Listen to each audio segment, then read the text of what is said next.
Now we have over a quorum. Oh, All right. We will get our meeting started then. We're all connected, Dorothy? Everybody's, okay. Good morning, everyone.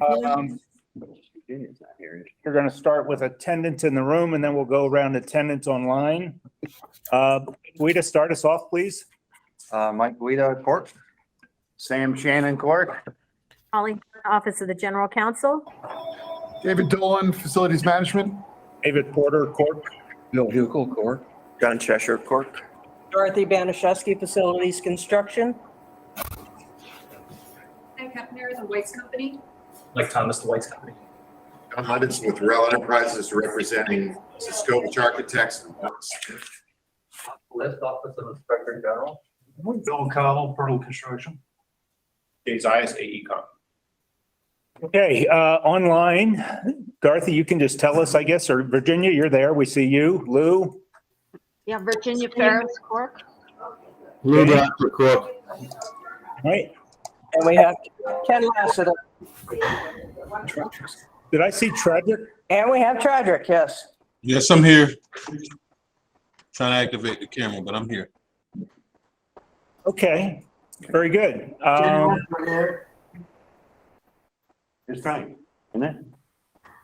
Who else? I thought I heard Frank. I don't think I heard Frank. I hear lots of things. All right, we have our tenants and we have a quorum. So Dorothy, I guess we needed 7 then. That's correct. We have over 7. That's correct. Okay, good. All right, Chairman's report, anything to give us, Lou? No, the report was accepted, no discussion. And you can do another one for us? Yes, sir. Thank you very much. Okay, anyone with conflict of interest for anything we're going over today? People in the room or online? Right, not any, we have no conflicts. And I have no report. I guess we're right on to staff updates. Okay. Good morning, everybody. Good morning. Dorothy, did you have anything you wanted to? Nothing. Okay, I've got a number of items that I wanted to touch on. The first one is let everybody know some of the stuff behind the curtains. We have a wellness team here at the district, and they do a lot of great stuff with the school district and really promoting health and activity and whatnot. They even help us towards improving our benefits by getting healthier.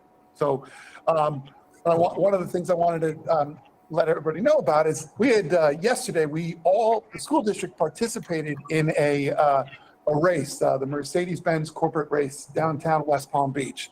And we did really great. I think we had 85 people or so sign up from the district. We're the highest participant in that. And it was a really great event. It was a lot of fun getting out there. We raced against the guys from the county. So I knew a lot of our folks over there. And we had some really great finishers as well. I think I don't want to embarrass them, but I think Mr. Sanchez ended up somewhere around number 7 on the race. We also had the number 1 woman finisher in the race. And Teresa Dabrowski from Ed Foundation. And Joe did a great job and even didn't sound like he was all that happy with his time. But for the rest of us, it was absolutely incredible. That's a typical runner. What was the race? It was 5K? a 5K race. Yeah, and it was right down along the waterfront there. So it was a great event, and it was good to get out and good to get healthy. So that's a big part for us. And again, Mr. Sanchez is kind of the one who spearheads a lot of that wellness. If you've all seen him, he's incredibly healthy. And over his shoulder, you can actually see all of the medals of all the races that he's been attending. And it's inspirational. That was on a Wednesday? It was a Wednesday night. Oh, okay. They're mostly participation medals, not first, second, and third. Go, Joe. There you go. Okay, next one I have is I want to introduce, there's a gentleman over here off to the right. He introduced himself originally. His name is Jay Zayas. Jay is the new program director from AECOM. He's joined us from Washington, D.C., but originally from here. We welcome him. He's going to be a great addition to our team. And again, with him joining, we already have a great team that's out there between the design and the construction team that's in place. Those guys are working hard, busy getting all these projects up and through to you guys. So welcome, Jay. And my last one is a tough one for me. We're coming on the end of the school year, and so we do have a lot of work coming up. We have challenges right now in the schools because we're doing testing right now. Schools are doing testing, so it limits our ability to do some of the work for the next month or so. But we're going to hit it hard come the summer. That's why we've bombarded you guys for the last several months with GMPs. We're going to get a lot of work done this summer. But with that comes the end of the year and some transitioning of staff. And I say transitioning because sadly we are losing staff to retirement. The first one I'd like to make mention of is Glenn Armbruster. Oh, wow. Glenn is leaving us. This will be his last meeting with us. Glenn is a 36-year district employee, all the time working in construction. He worked on with maintenance under the minor construction projects for a number of years, and he's also been over here now on the major construction project for what seems a lifetime as well. He built one-room schoolhouse, didn't he? Is he on the meeting right now? He is. Glenn, we're going to miss you. Yes. Oh, I'm gonna miss this place too. Yeah, sure you are. And we've already made unofficial arrangements so that after he's gone and things that he might still have open, he's not going anywhere. So we have his phone number, and Dorothy will be keeping in close. She also knows where he lives. Well, what this means is from now on, Glenn gets blamed for everything. Oh, Glenn did that. Oh, we gotta that fix must be that. Glenn. You guys get to do that for about 6 months, and I have big shoulders. I'll take the blames. Okay, and well, again, Glenn, thank you very much for all your efforts, Yep. your commitment to this, the children and the staff of the School District of Palm Beach County. What we are is because of people like you, and the next person I'm making reference to is to Susan. I know we all told you that this month is not her last CORC meeting. Next meeting will be her last because she does leave at the end of May. Oh, no, Susan, no. Exactly. Susan is leaving also after 36 years with the school district. I think Glenn started in April of that year, and Susan started in June. So they are both retiring at the same time. And again, can't imagine life without Susan here at the district. She's been just a ray of sunshine, and really look forward to it. But we'll talk about her more next month. So save up your comments for her. Yes, and she's still going to nag you for your coffee money and bagels. So Even after she's gone, that'll be her retirement funds. one other person who is leaving us and retiring is, and many of you may not necessarily know him because we don't necessarily bring him into the spotlight, but Mark Sagavac. Mark Sagavac is our furniture/move coordinator. He works closely with our principal liaison. Mark is leaving us to head off to Costa Rica. He's retiring and building a home in Costa Rica, and really excited for him in his future. And again, I'd like to thank Mark. He's not leaving till the end of May as well, but the efforts that he puts in are extraordinary. He's the one who works all the late nights and overtime and weekends, because everything we do, moving and furniture, has to happen off hours. Can't happen during school. So he's really committed, and we look forward to we're going to bring in a replacement for Mark soon. We're going to bring in replacements for everybody, but that's going to be tough shoes to fill. He's really done an incredible job. And with that, I'm going to make reference to one other member of our team that works very closely with Mark Sagavac, who's not actually on my team. He's actually on Joe's team, but he really is part of my team. Larry Clausen. Larry is our principal liaison. and Larry will be retiring after, I'm not even going to say how many years. He's been at a number of schools for a number of years, and he's even been principal and assistant principal at a bunch of new schools. So he's been an incredibly successful educator. And for us, he's been an incredibly successful facilitator. He really helps transition. We always joke about the fact that we all speak construction, and a lot of the principals and teachers, they don't get us. We don't get them. We don't speak them. Larry has been a huge advantage for us, massive bridge to get through to the principals and for us to understand what they need. He's your translator. He is literally the construction translator for us. So we will miss Larry immensely. But what I do want to, with Larry leaving, the district has already gone and hired his replacement. And I know my partner right next to me is laughing because Mr. James Campbell is the new principal liaison. And Mr. Campbell is the longtime principal at Seminole Ridge High School. Oh. So he's our construction academy principal. So he's quite familiar with a lot of the activities we do, and especially Mr. Porter with your. I've worked with James for the 17 years that Seminole Ridge has been open. Exactly. Believe it or not, it's open that long. Yes. And he started there as an AP and then became principal, and is still principal, was principal until a few weeks ago.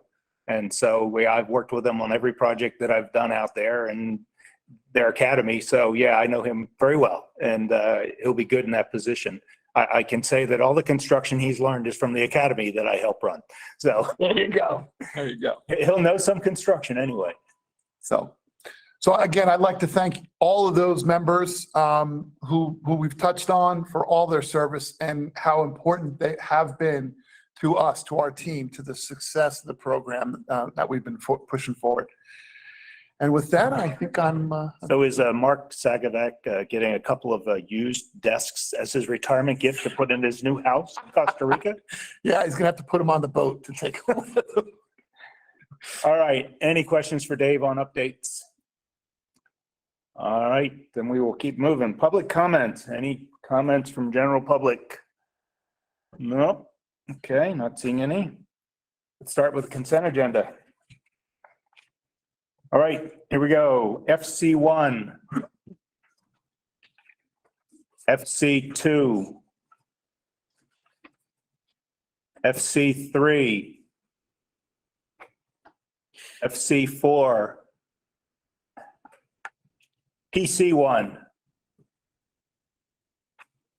PC2. I wanted that one pulled. PC3. PC4. PC5. I had that one pulled.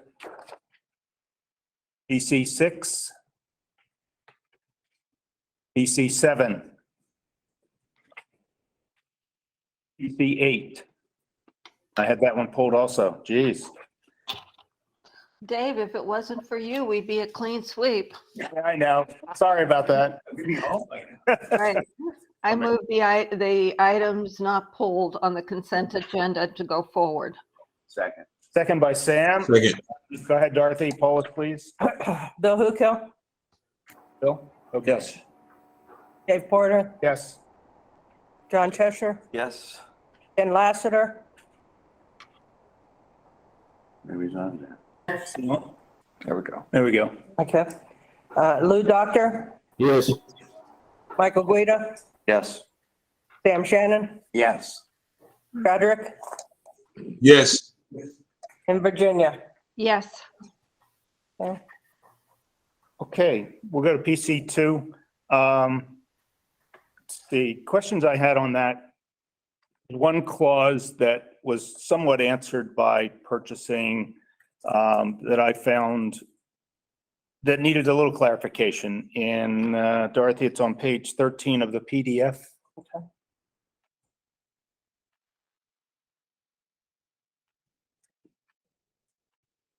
It takes as long for you to load them as it does on my computer. Wi-Fi.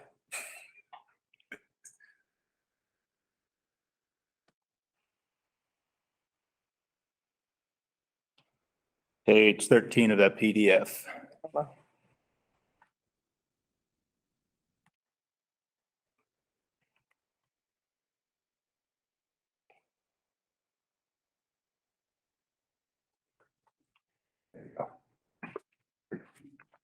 Okay, it's in the, keep going down, right? Right above the schedule for selection. Now go up a little bit, keep going up right there. Yeah. Work under this contract may be assigned for miscellaneous architectural design, not covered within the scope of a defined project for services. So that's a clause that I thought needed more clarification, maybe even from legal, only because to me, if we're doing an FCA project, that, as we've done before, has been a complete separate selection committee with a complete defined scope of work. And yet we want this selection of architects to be not having to do individual selection committees so that we can give out work in an organized fashion to basically the same architects that we've been using to get the projects done without needing separate selection committees. And I'm all for that, except I wonder if that sentence should just not have been in there, because to me, that means that it's a separate defined scope of services, not something miscellaneous like designing the lighting in one classroom that we might need as a one-off. Because under this logic, my thought would be then, should all the previous selection committees then been needed if we're able to just kind of hand out the work without separate selection committees? So. Okay. Well, this contract is for design services on a continuing contract. So there is a monetary limit, so it can't be used. That's under CCNA. But to give you sort of the broad framework, this language was created last year with purchasing because we ran into a situation where they wanted to use design services under the continuing contract, but when we looked at the scope of work that could be done under a continuing contract, that particular design service, in my opinion, did not fall under that, which would then require purchasing to go out and do a separate solicitation for a very small project. So we worked with purchasing with this language so that it would give them flexibility to have different design services. And I will say, it does say the work under this contract may be assigned. So it doesn't require the district to do it, but for smaller projects, we wanted to give staff, in this language, I worked with construction purchasing, they felt it gave them the flexibility that if they needed design services for something that maybe isn't what they would normally do, not a facilities renewal or renovation or repair, but if they needed, let's say, a study for something, that this language would give them the ability to do it. Because from the legal perspective, when somebody comes to me and says, we want to use this continuing contract for design services for task one, I look at this original scope of services to say, does it fit in there? Mm-hmm. And so that's why when the situation came up and the question was asked, it was like, no, what you want the architects to do, it's not under this continuing contract scope of work. So you would be required to do an individual solicitation. And so that language was attempting to give staff the flexibility that they could use, we don't know what design services we're going to need a year from now, but maybe if there's something that doesn't fit what we traditionally do, we believe that this language would give them the ability to use one of the firms on here for those design services. I agree with that, except for what you just said, not traditionally what we would have services for.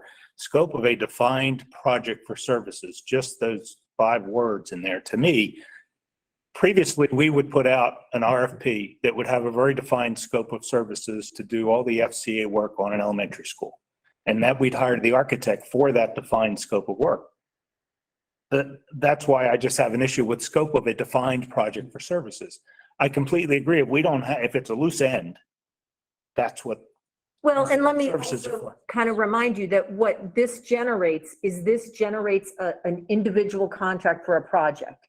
So we use these it's almost like this contract is really the district's standard terms and conditions. Then when we have a project, we say we want you to do some type of study and we need an architect to do that.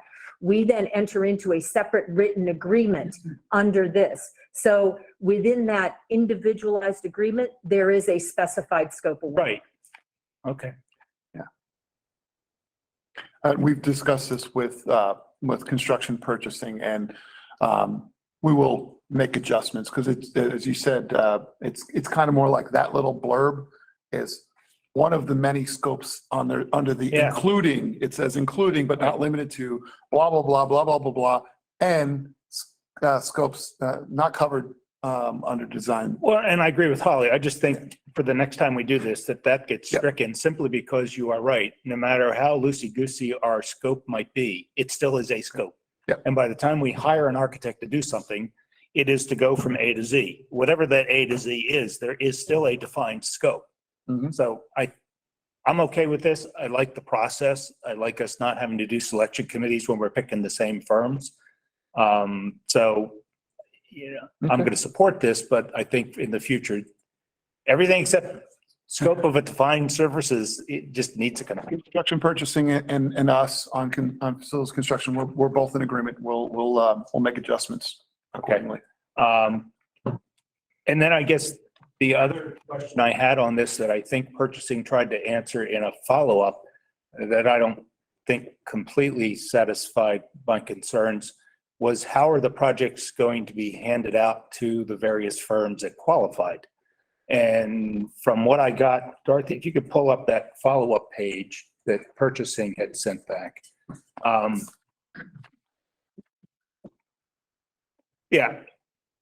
We're handing out the projects however we start. There's no order. So firm A gets a project. So then firm A has already gotten a project and we're trying for equitable distribution. So the staff will pick who the next firm should be. And so firm B then gets the project and it's a 1-year contract. So let's say we only get around to handing out 6 projects and there's 14 firms or 12 firms that qualified.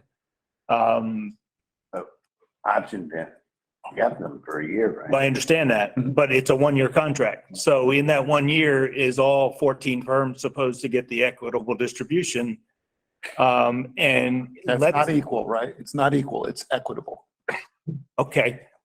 But let's say that we have one of the firms that was selected, I was on the selection committee, and one of the firms that didn't get picked is really a specialty architectural firm that deals with roofing and waterproofing. So let's say they had been picked.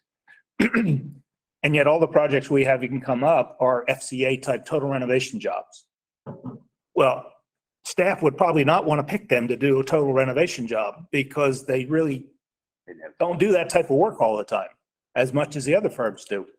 So they might get no projects, but is that defeating the equitable distribution at that point? No, it's not. And I don't want to go too far out in front of construction purchasing because equitable and equal are not the same.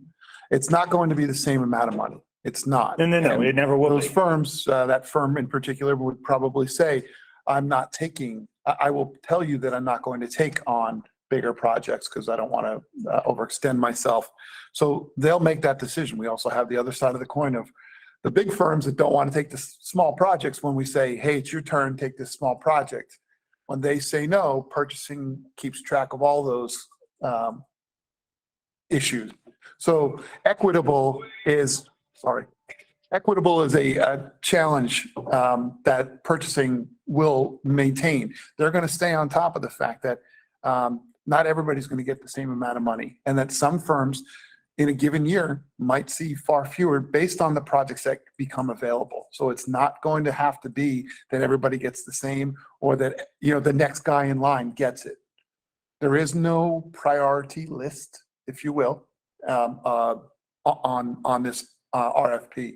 So it is truly a function of trying to determine the scope of the given project that happens to be staring at us now and who are the best ones for it. Who are the first ones? We're going to end up documenting, like let's say any given project, we'll document that going in, before we've asked any of them, that there are 3 firms we think are probably the top 3 firms.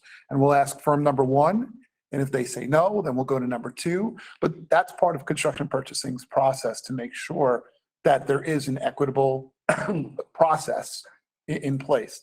And so ultimately, everyone will get jobs, and we have enough of a distribution of work. We have $900,000 jobs, $1.2 million jobs, and we also have the $3.8 million jobs. So there are going to be jobs for the smaller firms. And I would suggest that some of those firms that you question whether we give them, we will give them one and see them.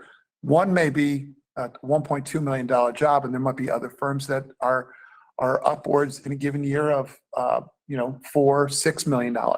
Does that mean, is that equal? No, but is it equitable? Yeah. And that's our intent to run this. Yeah.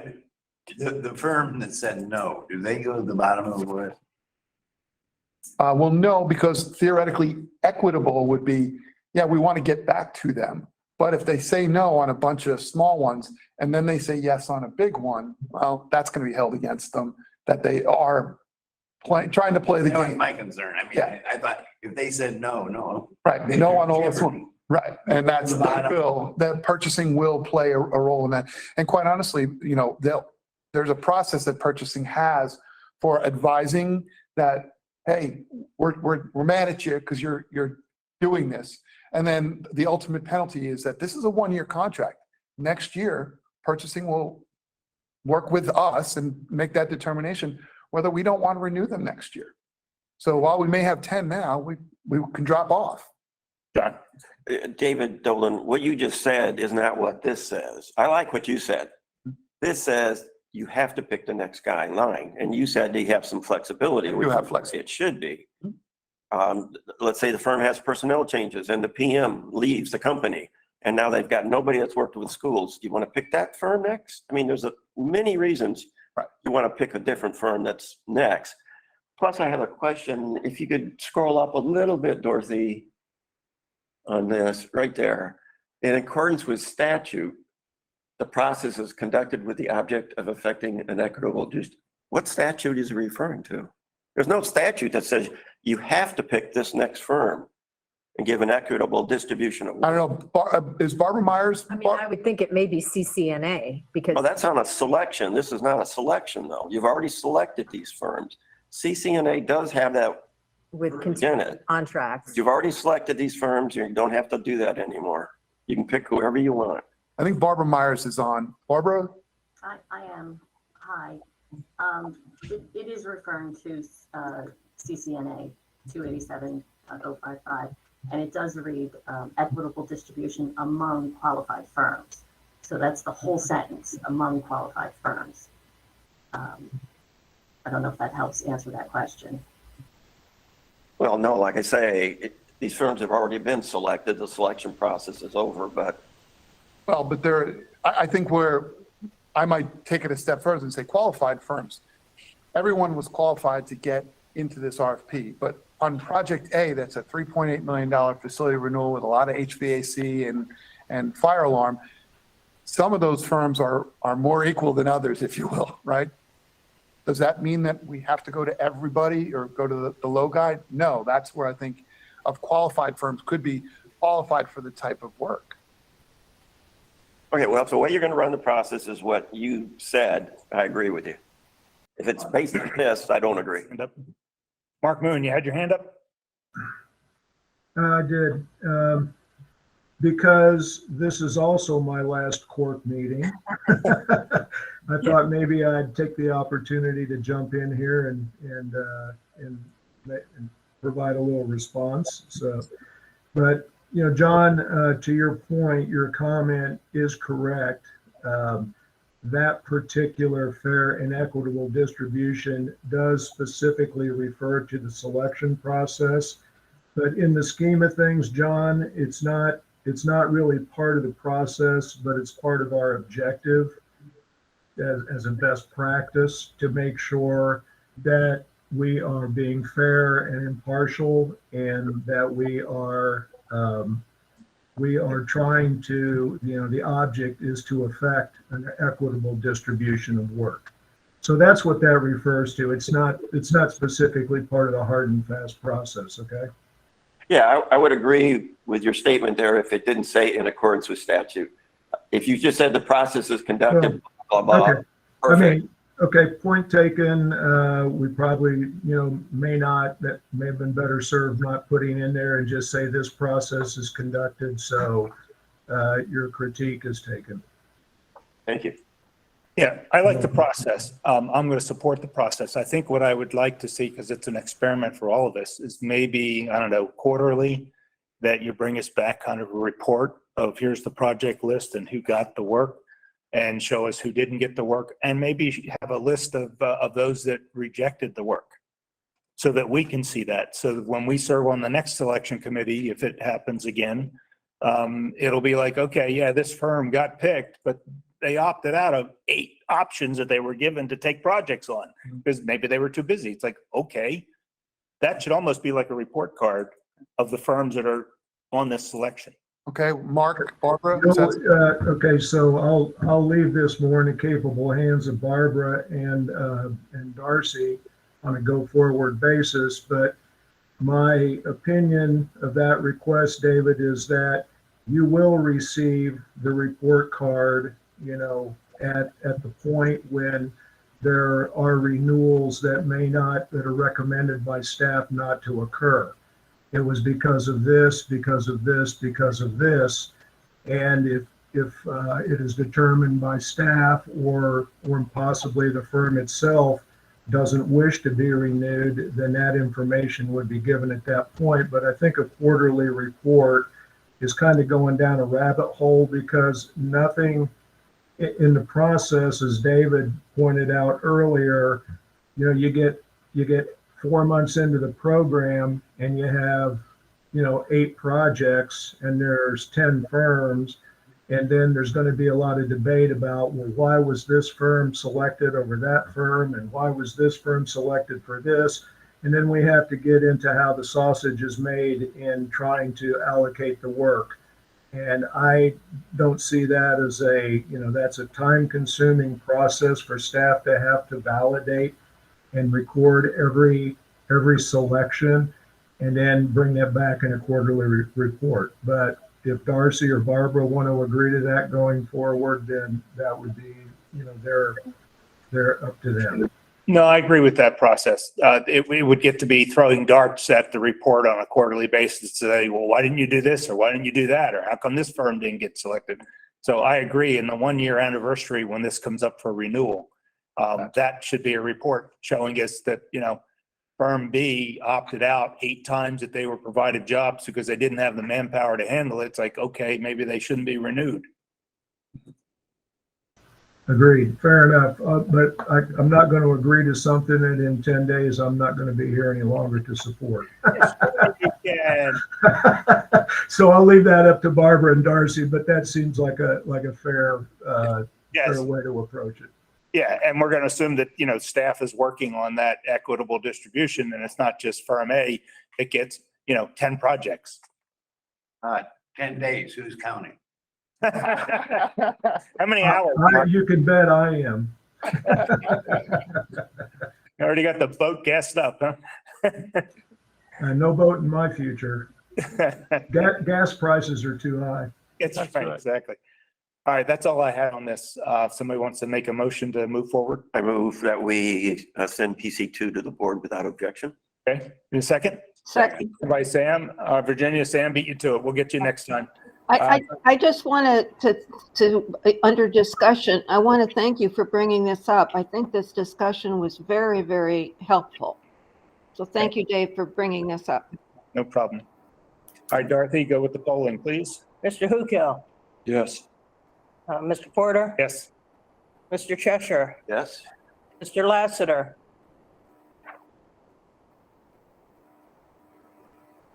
Ken? Okay, we'll probably chime in.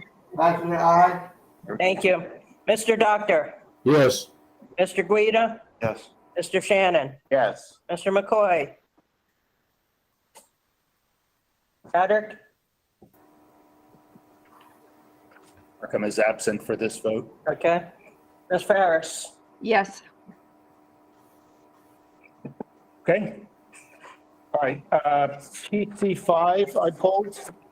Dorothy, if you can go to the cover page for that one, please.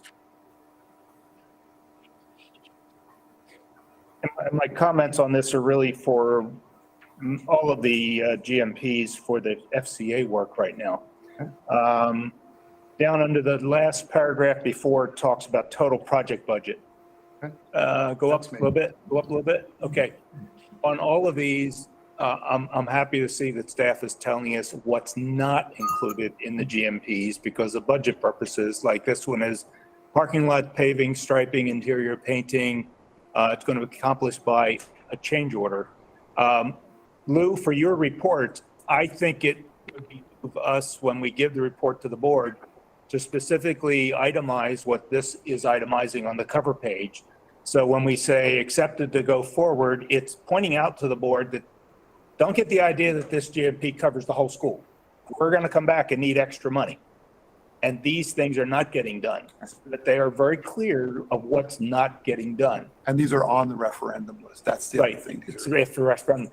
Now, my second question for this then is we're going to approach these by doing a change order to get the extra scope in. So is that a way to handle it, or is the way just to increase the budget by pulling out construction reserves and getting it all done at the same time? Or is there a reason we have to keep it under the budget, understanding that the budget is under what it should be because of construction inflation and other reasons? And should we just bump the budget, cover everything in the total scope and pull it out of construction reserves instead of a change order in the future?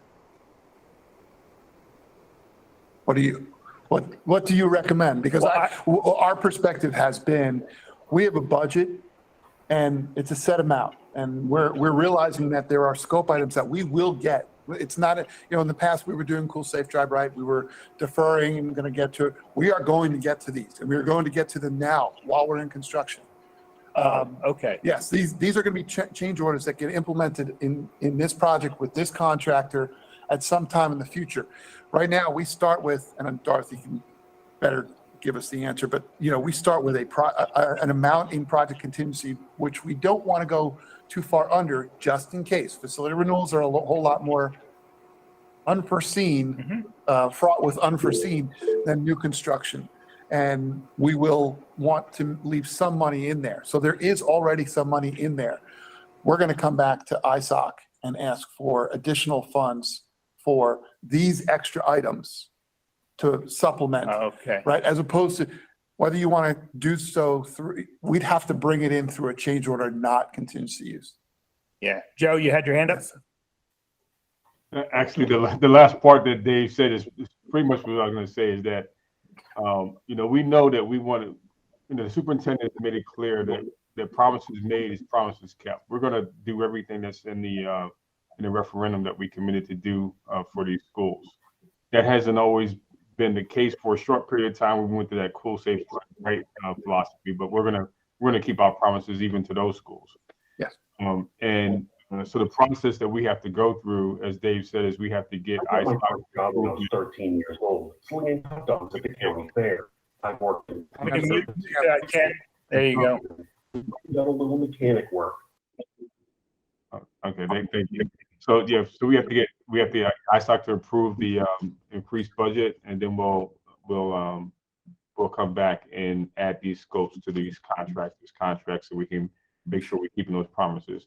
The thing that I've asked Dave and his team to do is to, as best as possible, lock in those numbers as early as possible, so that we don't have to, so we're not debating future numbers. If we can lock down some numbers as best as possible, let's do that right now. In the future, you won't be seeing this, because we're going to make sure that before we bring the item to CORC and to the board, that we identify any budget challenges, and hopefully bring that to CORC, bring that to ISOC to approve the budget changes before we bring the GMPs. So this is just a catch-up kind of item for these items that were in between that process. Okay. With ISOC, we typically meet quarterly, because we're now allowed to meet 100% virtually. If you needed more expedited approval of ISOC modifications, you might want to get with Leanne and possibly, you know, every other month or something, we just have a Zoom meeting or a Google Meet meeting just to go over the modifications, and therefore we're not holding you up. Yeah, I appreciate that. That would be very helpful. And that was my only concern, that previously, I think, Dave, we had decided we would actually, like with Timber Trace. I think we went to Timber Trace 4 different times to do different projects. Yep. Well, you're paying overhead and profit and remobilization and all of that, and that's just a whole waste of money instead of just getting there, doing all the work at one shot, one contractor getting it done. So because you're saying these would still be done with the same CM under the same time period, but just as a change order, right, that relieves my concern that you bump the budget and add the money in now, because then we're just paying a change order. And Mr. Sanchez is spot on. He indicated that this was these 4 that were Okay. coming to ISOC in sometime in May, whenever it is we're going to meet. Yeah. And we will present you with how much from reserves that we need for each of those change orders. So that hopefully in June, as Mr. Sanchez said, we're not waiting on these because we need to lock in the prices. And in fact, we've already talked to the contractors and locked in the numbers. I know how much I'm going to ask ISOC for on each of those scope items. Oh, good. So that we are clear on what those change orders will be. Theoretically, we'll have them coming forward in June. And going forward, what Mr. Sanchez said is all the next ones coming up, we will remedy those before. So chances are in our June ISOC, it'll not be just these 4 that we'll ask for additional money from, but there's a few more coming up that we have a better idea the next couple of months, and we'll do so. But we do appreciate that sentiment, and I'm sure Leanne, who I think is on, will also support that, getting together if need be. We could I'm on always, yeah, this is Leanne. I'm on the call. If we need to have ISOC meet more frequently, we certainly can do that. I'd like to stick to the big report being done quarterly, just because it takes quite a bit of time to pull it together. yes. But if we need to bring in changes, you know, we can certainly accommodate that. Yeah, I would just think if we needed to, I don't want to do quarterly and all of a sudden, you know, even then for CORC, we end up with 10 GMPs to have to review at one meeting because they've all been pushed because of ISOC. Okay. Yeah. Well, and we've many times brought things to ISOC on a ratification basis. That's happened before. We usually don't, if it's a substantial change of practice, we would want to bring it to ISOC before we did it. But if it's something that we've done many times before, we have brought that to ISOC on a ratification basis as well.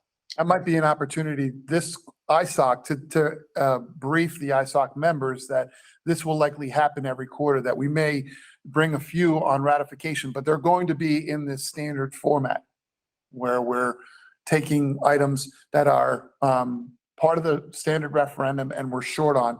There are any number of reasons. Obviously, price escalation is contributing to it, labor shortages and things like that. But where they'll at least understand why we were going for ratification. Yeah, Leanne, I would say put that on as an agenda item, and perhaps the process can be that you email the ISOC members with a particular mod like Banyan Creek that we've got right here and say, we're going to need to pull, you know, 50,000 contingency, what the balance of construction contingency will be after we do that. And then if any individual ISOC member has heartburn about that, they can contact you directly and just say, no, I don't think so. No, this needs to wait for a meeting. Well, it's really, this is the first time we've seen this coming, and it's going to be these 4. And we're also awarding a lot of the contracts all at once. We don't award them throughout the year. They bundle them generally March, April, and May. We get them all done so work can start over the summer. So it may be just a matter of adjusting the timing or meeting more frequently in that period of time. It doesn't happen consistently throughout the year. So yeah, I'll get with Dave and we'll try to work on the timing, and we'll bring that at the next ISOC meeting to walk through the issue and get feedback from the committee. And the other thing too is for the next round, another year from now with ISOC, let's make sure we plan that meeting when we're going to, just before all of these GMPs would be hitting CORC and the board. Right. For the interior painting, we could always start an interior painting academy at the elementary school and let the kids paint. No? Oh, I'll let Mr. Sanchez answer. you want to prove that, Joe? Yeah, then we'll have to have a new academy for cleaning up the paint, you know. And then OSHA training for 5, 6-year-olds. Exactly. All right. I didn't have anything else on PC5. Need a motion? I move that PC5 go forward to the board without objection. Okay, Virginia? Second. Okay, thank you, Virginia. All right. Go ahead, Dorothy. Bill, Yes. Mr. Porter, Yes.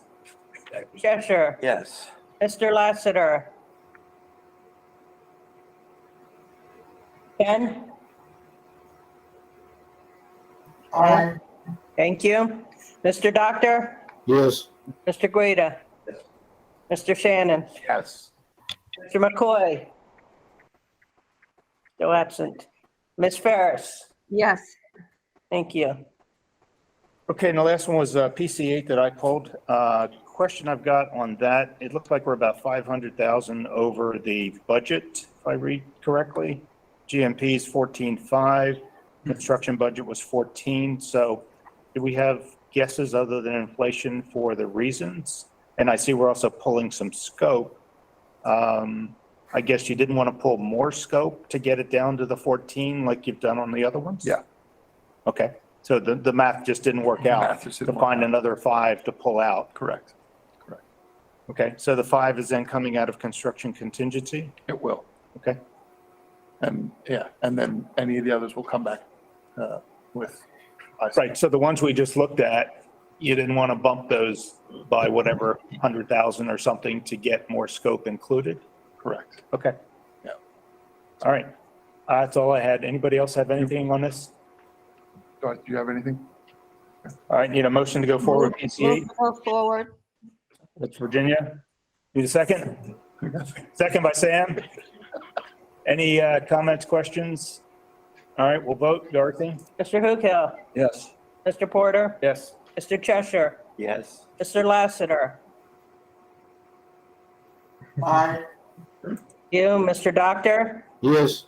Mr. Guida, Yes. Mr. Shannon, Yes. Mr. McCoy. I'm not there. Left the meeting. I believe he did. Okay, Ms. Ferris, Yes. thank you. All right, we are done consent. We're down to in progress. Mr. Porter, Yes. on PC2, was there a vote taken in account? Was that unanimous or was there a negative vote? No negatives on any votes today. Okay, thank you. All positive. Real easy to report. But one other comment, since we've finished with the purchasing, are we going to lose Mark Moon before we say goodbye to him? Yes, ma'am. And I'm so sorry for having, Mark is very much a part of our team as well, and I apologize for having omitted Mark from my earlier comments. Well, working with Mark for many years, so good luck, Mark, on your retirement. Thank you. I appreciate that, Virginia, and just want to thank all the CORC members for all their participation and input over the years. Some of it has been a bit painful, but it's been good. I'm not going to lie, but it's been a good process, and you never know what goes around comes around. I may pop up again one day on your side of the street. Well, that would be great. Yep. Well, we'll see. I got a bucket list of things I want to do for a while before I dive back into jump out of the frying pan into the fire. We got some openings on CORC, Mark. I can recommend you. Well, I'll let you know when I'm ready for that. Then you. In the meantime, I'm hoping to do a few things on a bucket list that I've got for a couple of years, and then we'll circle back to CORC in another life or another time. That's great to hear. Great to hear. You could give the same pain back to Barbara that we've given you then. That's what I said. What goes around comes around. But anyway, thank you all for the years and the help and the support. And I'm a little bit of me's going to miss this, but it's I'm looking forward to the retirement side of life. All right, Mark. Good Thank you luck. all. Thank you. Yep. All right. In progress work. Dorothy, would you mind popping up that? It's up higher. It's under like 6. or no, yeah, 4. In progress work, the one, you got to refresh your screen if you can, because it's there. No, Oh, not that one. gotcha. Refresh your portal. Hit F5. There you go. Or the little, there you go. Because it'll come back. It is attached there. Under under 4. There it is. In progress, not that one, there on that one. Okay. All right. Because I've talked so much, I will try to keep this minimized. So it's already there. You don't have to stop. You don't, Dorothy was already up there. All right. It's okay. Okay, so I'm gonna go through as quickly as I can. Go ahead, zipping on through. Here's our monthly reporting on the amount of work we've done and the amount of money that's been accrued. We're gonna pick up the pace. We got a lot of stuff coming forward now. So all the outsiders, they'll see that there's a bunch of projects coming up. The reds are the new ones under this new architectural and the CM contracts. And right now, only the 2 to 4 million CM is the one that we're taking now. Next month, we will be bringing forward the $0 to $2 million CM contract. On that point, Yeah. are you going to be working with purchasing to maybe a year from now come up with a smaller value architectural contract? I had talked to Barbara about that at the last meeting, thinking that, we picked the same 10 architectural firms and most of them are bigger firms. And if Dorothy needs something done that's a $100,000 job, they're fish out of water. And it might open up the opportunities for smaller firms, even like, 1 and 2 man operations, to give her somebody that can, be there in a week and knock out 4 classroom renovations that she needs instead of going to the bigger firms where you get caught in the whole cog of the bigger firm. Well, we'll certainly look at that because again, same premise that, the thing that can come to burn them is when we ask the architects to please do 4 little classrooms for Dorothy and they say, no, I'm too busy. And then they want to do the $3.9 million CM projects. Yes, that would hurt them. And so we don't want to necessarily hurt those architects and tell them, you're going to lose work. So yeah, it may well be something that comes up next year. And again, we'll work with purchasing and see where this transpires. Yeah. Because if those architects are willing to take it, and I know, like, for example, I won't say the architect, but there's an architect who's already offered and been willing to do what I refer to office churn. Yeah. There's plenty of places like DAC is always under construction. We're going to knock some walls down, add some walls, put some furniture in.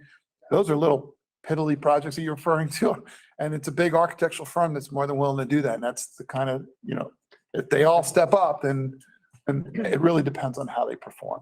I was really looking at it because we do have it broken down to 2 different scopes for contractors. Yeah. So it may make sense. And again, you'll see how it plays out to have it broken down into 2 different scope levels for architects as well. And it's even a third one, which is the 300 or under, term. The other thing I was looking at is it will also, what we want to always try to do is bring more people into the process. Yeah. So, I'm a 1-man office. I wouldn't even be applying for any of your jobs. But if you had a smaller, not that I will, if you had a smaller segment that would really fit more of what I do and the 1 and 2 and 3 person office does, Certainly. Now you bring more people into play to be part of the process. Yeah. That's all. It makes a lot of sense, and I think it's something worth looking into, and especially as we see how this thing opens up. We'll see how it plays out. Yeah. Love to, as you said, I'd love to bring more guys in because as one person in the room will tell me, we still don't have enough people. We don't have enough architects, we don't have enough contractors, we don't have enough staff. We got a lot of work. For a $100,000 project, a 1 or 2 person architect firm is going to charge us $3,000, where one of these larger firms is going to charge us $12,000. Correct. So there's definitely the niche for that. We need the Carrie Kelly replacement firms because Carrie would handle all of that stuff that we never need in an outside firm. Well, we don't have the in-house now. So we need that to be the outside. We're working on that. We're working on that, that side of it All too. right, I've got a okay. couple of candidates I'm Okay. trying to work on and see if we could bring somebody in-house. Okay, I'm sorry, go ahead. Dave, Yes, Virginia. if you'd like work input on that comment, I agree with you. Yeah, I think we'll see how the big picture plays out and see when everybody's so busy and all the bigger firms eventually decide they really, they might be nice now and wanting to participate. And then when they get, so buried with work, they may say, I'd love to help you, but I can't spare anybody for that. And so we'll see how it goes. Yeah. And one of the things I'm sure Mr. Sanchez sees it on a day-to-day basis, the impact of a little thing, like a little office turn project or a little thing in one of their buildings or one of their classrooms or something, those have a direct impact. And the longer it takes us to go move this giant ship to get that project done on with the big firms and whatnot, it doesn't have quite the impact. If we can get in there and get it done, get it designed, get it built, and they see that impact, it may only be a small project, but it has a huge impact on their well-being, on the psyche of the people that we did it for. And I'd like to see that improve as well. That's a very good point. Okay, sorry, go ahead. Okay, this is our standard list. You saw what we've got this month. Next month, we've got two big ones. You all saw that this month we took the Grove Park Phase 1, which was really just to kind of get started. Next month is the Grove Park Phase 2 and the Malaluka GMPs. Those are the projects that we will be knocking the schools down come June. We will be moving them into their holding schools and then knocking the schools down. And we will be done with those two schools, building a whole new modernized school by the following June. So we got our work cut out for us on both of those. Those are high intensity jobs for Judd Adams and James Farrell, our two SPA. I was just going to say, they're not going to be managed by Glenn. They're not Glenn and they're not Angel. Yeah. Yeah, Glenn will take the hit because as a matter of fact, Glenn kind of led both of these projects in bringing James and Judd into them. So yeah, sure, we'll put Glenn on there. Well, James and Judd is already blaming Glenn. They are. Oh, yeah. Yeah, absolutely. Well, Glenn screwed that up. I got to fix it. I got to fix it now. So, and you can see we kind of tail off. We've got a couple in June, couple of core expansions coming up. And Glade Central in July, I just showed Mr. Porter, but we actually have what's called ACOM's helped us, and we've developed it's a Stair Report. And it's basically a spreadsheet that just keeps track of where we're projecting our next projects coming out over the next 6 to 8 months. So we can kind of anticipate, as you guys all heard, we get crazy busy in March, April, and May, bringing you a lot of GMPs. It'll fade off. We'll spend a lot more time over the next several months working on design contracts and scoping out those projects. So it'll tail off, but we still have some going forward. Next slide. There's some of our development stuff. Master plan for Roosevelt. We had a really good, successful community meeting last month with Roosevelt, and it looks like we're going to be putting the RFP out later this month for the architect, and the contractor one we'll do in May. Master planning for the transportation sites. We're still working on those, but they're just about done. I'd say just about. And we anticipate the May recommendation, and we'll award those later in the summer. Let me ask you a question. Column A is on the continuing contracts list, I assume. Mm-hmm. So they've been picked twice to do these two. How does that list work compared to our bigger list we have now? Do you basically handpick the firm, or do you try to divvy up the work equally and column A just got picked, or was column A and their skill set more perfectly suited to both of these project types? They were more suited to these project types. And one of the challenges with some of these due diligence projects is that if you work on the due diligence side, you're not really entitled to work to put your name in the hat for Can't go for the RFP. the RFP. Okay.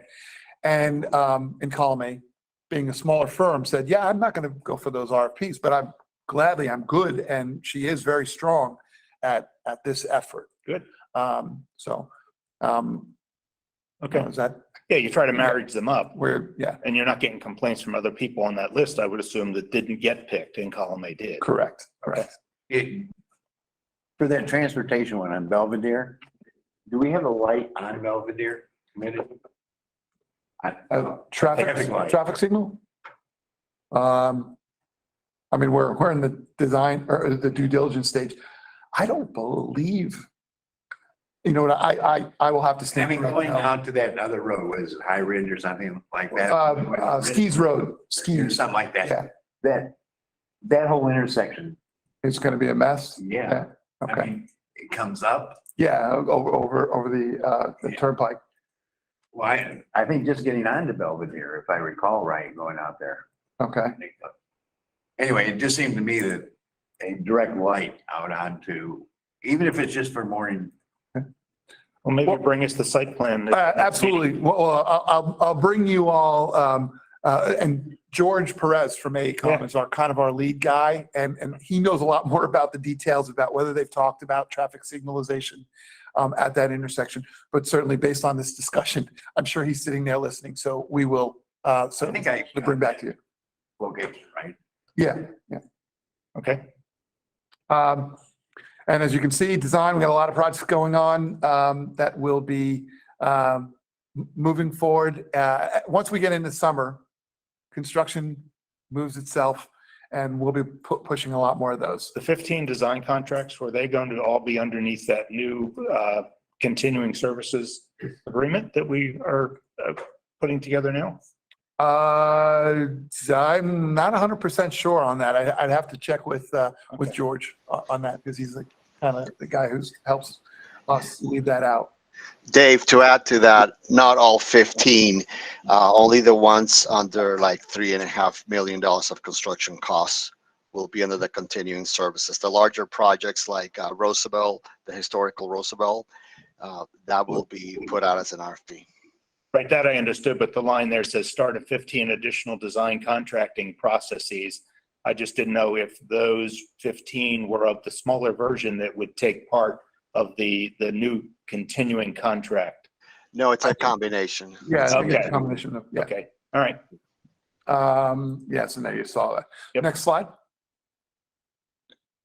All right, I'm not going to go into a lot of this. This is overwhelming. You see the 5 GMPs we took this month.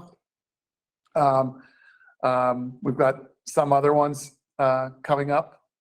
The GMP processes are ongoing for that next round of schools. Glade Central will be later on in the summer, fall. The core expansions are coming up as well. And then there's your design for your FY, what we refer to the FY 23 Timber project. trace again. That's like going in for open heart surgery 8 times. Yeah. Core expansion was not, and we weren't ready for the core Yeah, expansion I know. in 2017, 18, when we first started off on the timber trace project. Okay, next slide. I'm going to skip right on these. You guys can read these. These are the individual details of some of the facility renewals projects that are ongoing straight from the SPAs. Talking about timber trace as an example, are we trying not to do projects that way in the future if we can consolidate everything into one big shot? We are. There are challenges because, for example, if there's a school that has a core expansion plan for it, yeah, we'd like to do so and make sure that we pull the facility renewal forward to work it together. We work with Leanne. It's a matter of budgeting, because oftentimes if you pull a project forward from FY 27 to now, I got it. what are you pushing back? You don't want to push anybody back because nobody wants to hear that their project slated for FY 23 is now going to be pushed back in the. So it's more of a budgeting thing than That's part of the process. Yeah. As absolutely. to when the funds were allocated. Correct. Okay. All right. And in some cases, it's the staffing, because if we've got 15 projects or 25, that's the other thing, is a lot of the thing. We're going to start having more like 25 projects per year going on. And staffing has to keep up with it all, because as many of you all have experienced, the difference, we know that a $12 million GMP and a $2 million GMP are quite different in the cost of work. But the staffing levels, the exercise to get the work done, it's not much different. You know, they have a little bit higher volume, but got to do the same number of OAC meetings and the same number of shop drawings and the same, RFIs and things like that. A lot of that stuff is the same. So we'll have twice as many projects with the same number of staff. So we're trying to make sure that we don't overload and bring projects in. We already have plenty of opportunities for people to ask for projects to be brought in. So we're trying to balance that manpower effort. Yeah, I would think though, that like, again, timber trace, if you had 3 of those different projects at one time, it's the same manpower for your staff. That's why we're trying Because it's all right there. And I'm Absolutely. looking at the disruption to the school, the students, the principal. I mean, you know, it's like having your house renovated. You do the kitchen one year, then you do the bathrooms the next year, then you put new flooring down the year after. Your house is in one total renovated disarray. Right. Your wife would rather have you do it once and get it over with. Yeah, then you flip it. Yeah. We're not gonna flip a school. Not yet. Right. Okay, and so these are, next couple slides are a couple of the photos of some of the activities that are ongoing. Doors at Spanish River, that was a big deal. It was a great improvement to that school, or additional doors. So new schools are, this is our, what we refer to as O High School. It's moving along quite well. As a matter of fact, this past week, Pirtle had their topping out party. Okay. Yeah, and it was great to see all the folks on site being appreciated for all their incredible work so far. It was we held it in the gym. Now it's just a big open space, but it was a nice event. It was good for the guys to get that level of appreciation. Is the board already contemplating names? Yeah, as a matter of fact, where it happens now, I think the principal is going to be named. We're looking for some time, probably around June. And then the principal then leads the charge in the naming process, because there's a policy for it, and there's a lot of outreach to the community and whatnot. So that principal, once named, so I would imagine sometime in the fall, we will have a name for that high school. Okay. And at the same time, that principal will be doing a lot of the staffing, organizing and whatnot. It's a lot of work for that principal. Just in time for Larry Clausen to retire, right? That's why they need to name the principal. So you can go to the couple of photos on there. I think what I'll do is in the future, I'll ask Angel, see if we can get some of our internal photos, because right now we just have a couple of aerials. But it's quite impressive to see what's going on in the construction. There's some really great spaces. The media center, for example, is a second story right out at the corner. And it's a whole wall of glass. Wow. It really does. It's an impressive looking school. So next one up is Blue Lake. We are, we're already dried in on that. Our roofing is nearing completion. Blue Lake Elementary, our 05C elementary school, is opening up this June. This opens August, right? Yeah, August. we will be done in June and moving furniture and getting. 2 months. Yeah, it's Virginia. yes. Yes, the boundary was up for second reading yesterday. Can you tell me if it went through without a problem? Joe? Yes, it passed. Wasn't even pulled for discussion. Fantastic. Thank you. No. Okay, couple of photos there of that one. You can see the parking lot's been laid out already, and roofs are pretty well along. That's actually an older photo. I put it in there because it was at the beginning of the month and end of the month. I'm like, Okay. we're gonna put them both in. So you can see that's the other side from the lake, from the Blue Lake. Still looks like a lot of work done in 2 months. Well, Moss is, knock on wood, in our discussions with them, they seem to be pretty comfortable that they're going to be able to get the work, that there are They've no done it before. so, holdups, Yeah. material holdups and things like that. They don't seem to be seeing those headaches. So knock on wood, pray that we keep going. Sunset Palms, that's the one you guys approved last month, the NTP. Site prep is already starting out there. Wow. And you can see they put a crane out there. The trailer's coming out at the end of this month. So they started the site prep on the same day they got the notice to proceed. They did. Okay. They did. We were hot to get it going. This is also a Moss construction project. And we've had some successful discussions and negotiations with the county to make sure that everything's straightforward. We're working towards our agreements with the county on that facility. And we are looking to have our groundbreaking ceremony in early May. I don't know the exact day. I think it's the 12th, but we're working on that right now as we speak.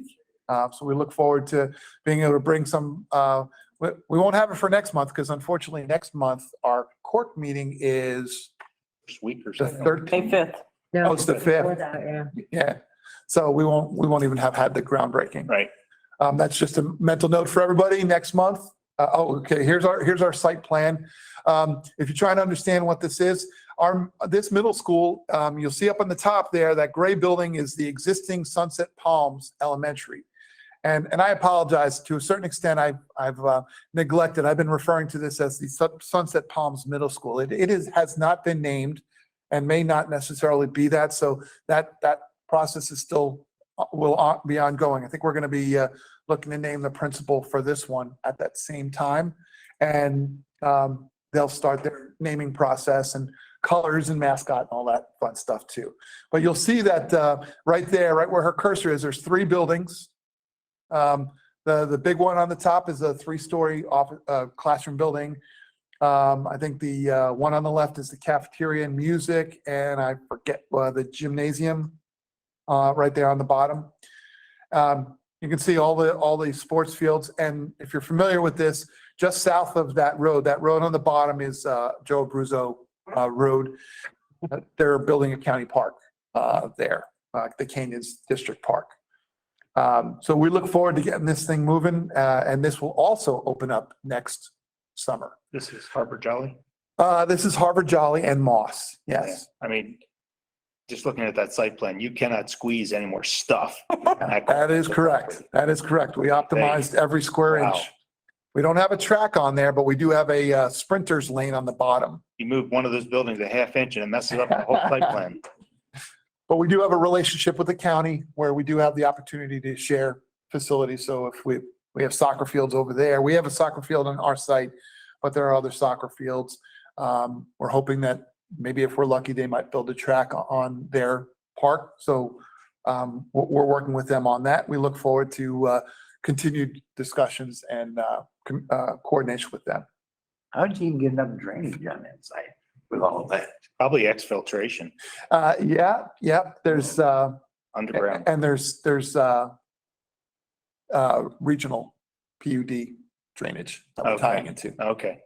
Along that. main road, along Acme Dairy as well. And one of our renderings, that's the front entrance, between the 2 buildings, that's the main threshold, if you will. Okay, Delray Full Service. Renovating the gymnasium, ductwork is in progress. You'll see that same photo from last month. I'm neglected to get a photo of the updated foundations. I was gonna say, you made no progress. They actually have poured all the foundations and we're pouring the slab next week. You can see the top picture is actually the elevator shaft poured. Utility stub ups are already in place. So that's moving along. Again, that'll also be open, I'm going to say at the end of this calendar year, probably December, January. We're telling them we will be done in December and the first classes will open in January. Or they will. Oh, Yeah. okay. It's a small building. It's a 10,000 square foot footprint. So West Tech, we're finishing up on our West Tech project. And I know that the community has been real excited. We had Glades Roundtable the other day and they were ecstatic with the efforts that have gone on there. We joke because we were conservative in our approach on this project. And now we're coming to you with a bunch of change orders and CCUAs on added scope to it, because this is one of those projects. It seems like it's a facility renewal because we're upgrading a lot of the systems we upgraded a lot of the systems to the school. But it is in fact on the referendum and we're going to spend every dollar at that school.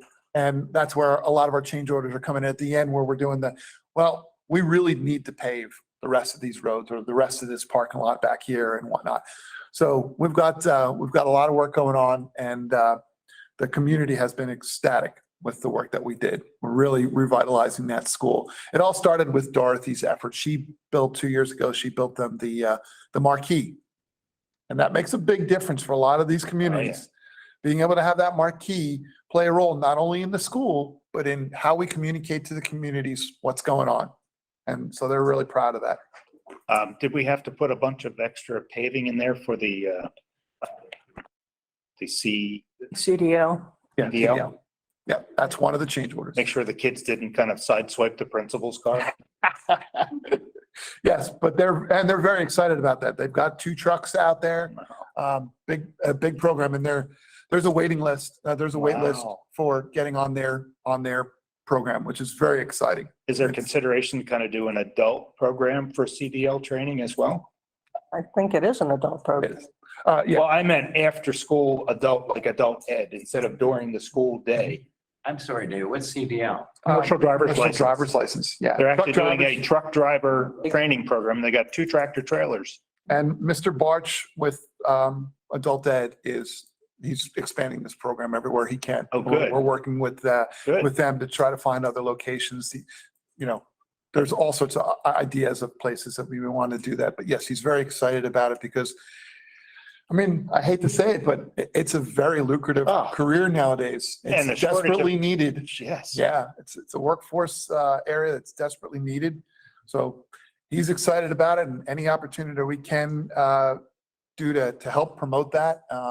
Adult Ed is certainly a big aspect. Our superintendent has really played a big role in expanding that and making sure that we're reaching out to know that everything isn't always about college ready. Oh, Right. yeah. I mean, to give you an example, a contractor doing a house the other day needed 10 truckloads of concrete by noon. He got 3 loads. That was it they could give him because of the shortage of drivers. Yeah. That's the guys are making good money, and it's a good career. Yeah, it is. They really can do Yep. well. Some of the literature says it's not a very nice life. Is the other side of it. And it's very Fair point. lucrative, Fair point. I think that's changing because of the pandemic and the shortage, and it's almost like you're signing bonuses now to go be a truck driver for. I know it, like I say, it's very lucrative, but when you're away from home for 2 weeks and. It's not for a married life, probably. It's an old single guy. Right. They need to implement some 5K runs. That's it. They got to plan their runs according to the East Coast routes that they have, the 5Ks. They can. As a matter of fact, one of my associates, she was out in Pittsburgh last weekend for an event with her college, and she did a 5K out there. So that's it. Get them healthy. All right, any questions for Dave? Okay. I have a recommendation for the school for Triple O, a name for the school for Triple O. The Dolan's High School. We're gonna call it Joe Sanchez or But the he's Bill still Malone High alive. School. Right? No, he doesn't want it. Name the media center after him. All right, minutes. Anyone with issues on minutes? We had a couple of different months that were given to us. Yes, I do, David. Okay, If you could call up the February minutes, Dorothy? Yes, ma'am.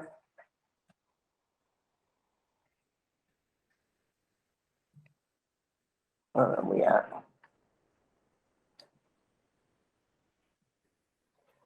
I don't know where it's at. Oh, there it is.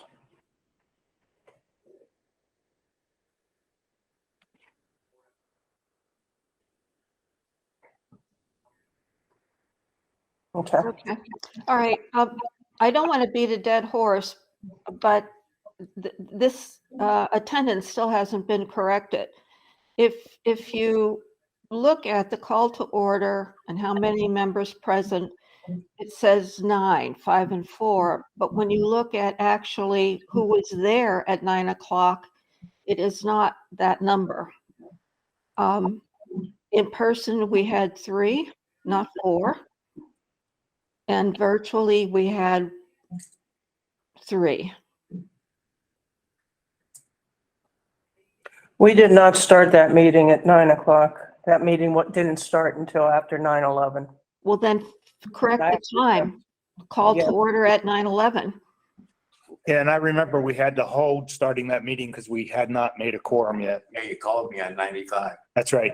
Okay, well, change the time. Yes, you're right, Virginia. Right. Okay, Yep. all right. With that change, I would agree to approving them. Because you did take out the second part of David Porter's message, the repeat of his report, so. Second her motion. So that was a motion by you, Virginia, and we need to second that now, right? Is that for All right, Sam? February and March or just February? Just February for now. Okay.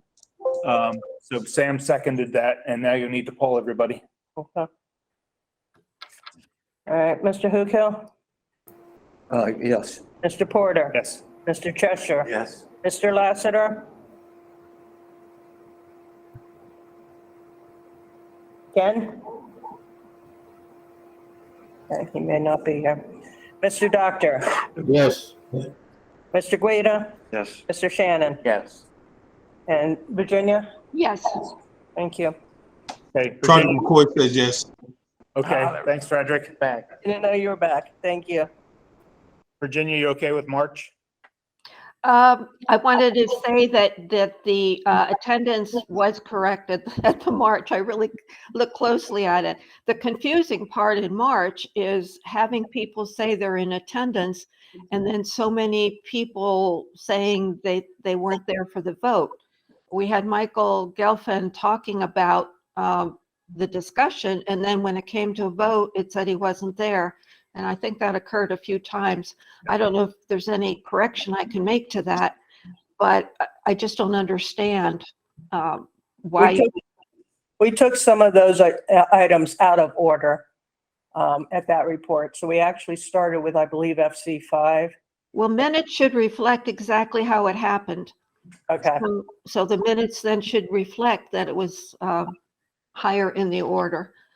And if we did take it out of order, didn't we vote on it at the same time while Michael was there? We did vote on it after the discussion, but Mr. Gelfand had to leave early because he was going on a trip that day. So he was there for the start of the discussion. He was not there at the end of it. Okay. But again, if you put it in the order in which it happened, that's the way minutes should read. Okay, we will do that. But I'll go along with this one as printed. David. Okay, and we don't need a motion on that because these minutes are accepted. Okay. Review and set agenda. I don't think we've given staff anything special to bring back. Dorothy, for the next meeting, what you and I had talked about by email, I think I'd like all of CORC to see a real flash by of just the beginnings of a set of construction drawings. See them, I have them now. Yeah, go ahead. I asked Dorothy to bring a set of construction drawings because I know a lot of times we will critique on an entire school, 6 exhaust fans. And at least I know what a full set of construction drawings look like, and some on CORC do, to know how voluminous the information is, to realize that, to miss 6 exhaust fans in an entire 200 sheet set of construction documents is just being overly critical because stuff like that happens. So I didn't want to have, us go through all 200 sheets, but I thought it'd be helpful just to kind of flash by 20 or 30 sheets in a really fast fashion so that everybody gets an idea of what is the volume contained. Just go ahead and zip by, Dorothy. I mean, we don't need to stop for anything, but, just keep flashing right on as fast as you can move it. Yeah. I mean, it goes from site plans to building plans, mechanical plans to electrical plans and plumbing plans and fire sprinkler plans, and then all the hundreds and hundreds of details. So, a set of drawings like this is probably worked on by at least 20 people, a few in the architect's office, some mechanical, electrical, plumbing engineer, structural engineer, landscape, civil engineer. So, if you consider that one note is missed by somebody that's reviewing all of these, it's amazing that it's not just 6 exhaust fans that might get missed on a whole set of drawings like this.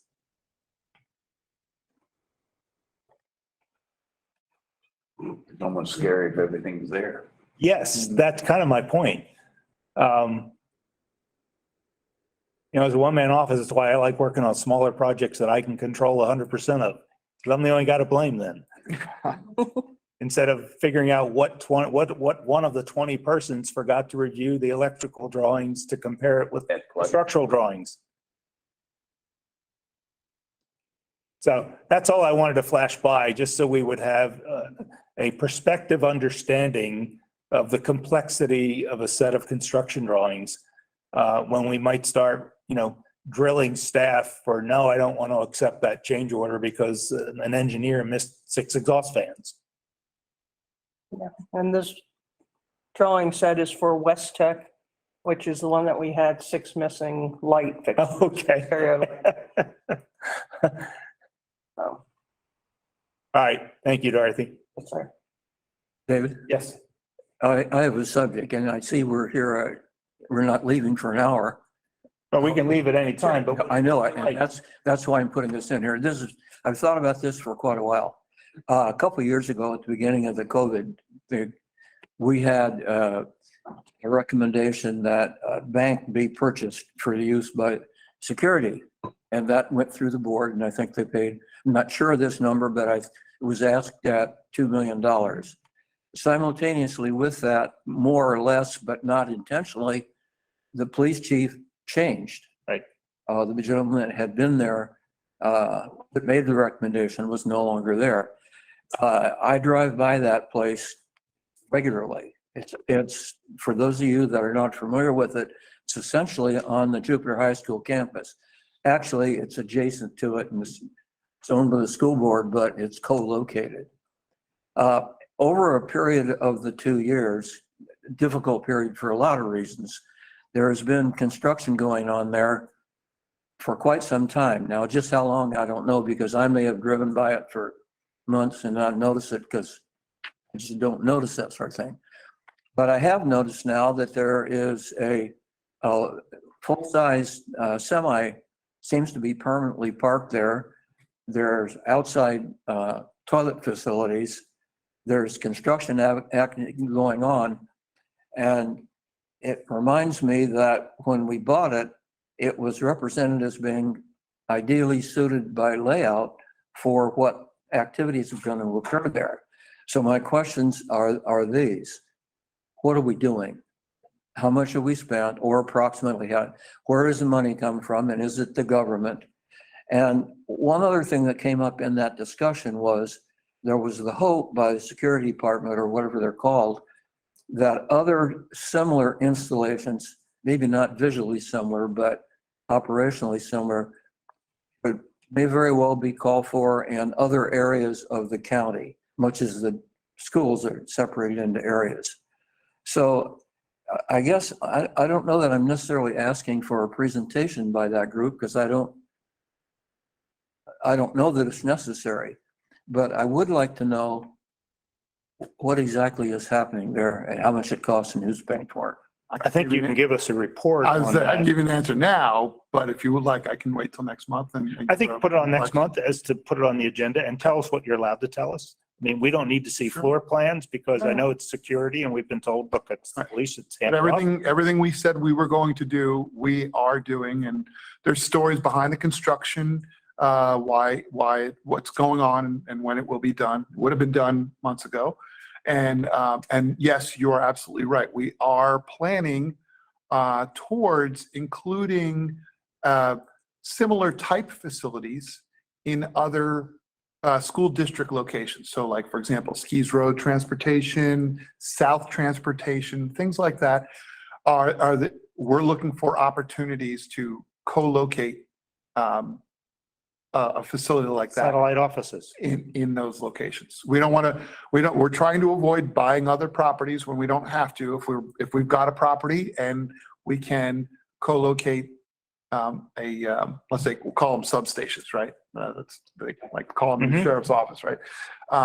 If we want to co-locate them, we're trying to work towards those. That's why that master planning with column A, that's certainly part of the discussion of what other things can we do at a transportation facility where it's more an industrial location and not focused on kids and safe, keeping kids safe. So that's certainly part of our long-term planning efforts. So, but I'll give you, if it's okay with it, I will give Just you a bring more back thorough. something, yeah, something more thorough and brief. Now, I'm not trying to get into politics, but what if the school police gets taken over by the sheriff's office? Do we then need those substations? And what happens with the substations that we put money into? Well, I know that the one substation we're building is in fact critical because it's an evidence storage facility. That's why we got the bank, because it had a vault. And right now it's going to be relocated out of Fulton Holland and to that location. So it is an absolutely critical facility that it's something secure and distant from the district headquarters. So it is worthwhile. And regardless of whatever happens, I wouldn't dare to project what might happen. No. Don't need to talk about it. That feature, that which is a major part of the Jupiter Bank, is a feature that will be needed regardless of who manages or oversees the safety and security of the school district. So that will be beneficial. I no guess I matter was what. talking about more what you were just talking about with the transportation facilities that are now currently being designed and then will be built. Possibly, if the sheriff takes over, they could have their own substation, half mile away from where we'd already be building out a space for a police office. And we can be flexible on some of those things too, because some of them might be more office oriented and some of them might be more industrial space, parking vehicles, whatnot.